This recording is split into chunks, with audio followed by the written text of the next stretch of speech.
Hi everybody, Paul here. Today I'm going to do an oil drain, filter change, and reinitializing on a hydrostatic transmission. This particular piece of equipment happens to have two hydrostatic transmissions, and I'll be servicing both. The biggest enemy of hydrostatic transmissions is water, dirt, or air getting into the system. So just always be mindful of that. The first thing we'll do is get it raised off the ground so we can gain access to the hydrostatic transmissions.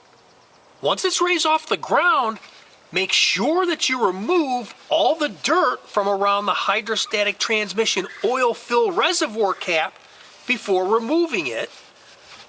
Remove the hydrostatic transmission oil fill reservoir cap, which will allow the oil to drain out a lot faster. If your hydrostatic transmission does not have a drain plug like mine, then just drain out as much oil as you can with the oil filter removed. Remove the oil filter with something to catch the old oil.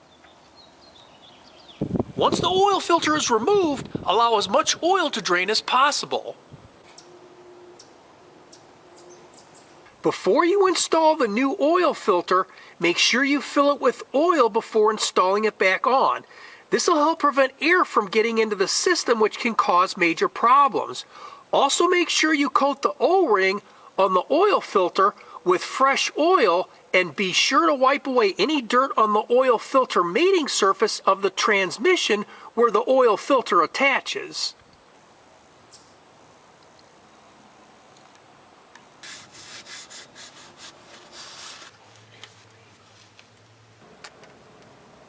Once the oil filter has been installed, fill the oil reservoir as needed before starting the engine and free turning the wheel to reinitialize the system.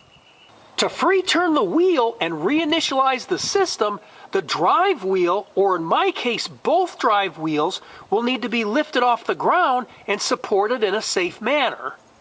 Next, start the engine and leave it at an idle. Slowly engage the drive wheel forward for 5 minutes and then backwards for 5 minutes. If the wheel won't turn when you engage the transmission, then use your hands to turn the wheel while engaging the transmission at the same time. You may need a second person to do this. Also be sure to add additional oil to the reservoir as needed during this procedure.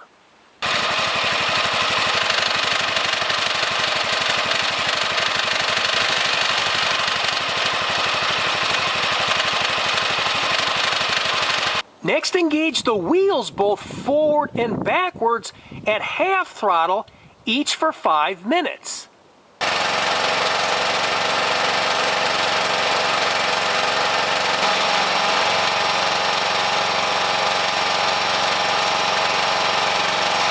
Now you can lower your machine back down to the ground and you're done. I hope you found this helpful, and if you like this video, please hit the like button below, share it with your friends, and please be sure to subscribe. God bless you and have a great day. Bye for now.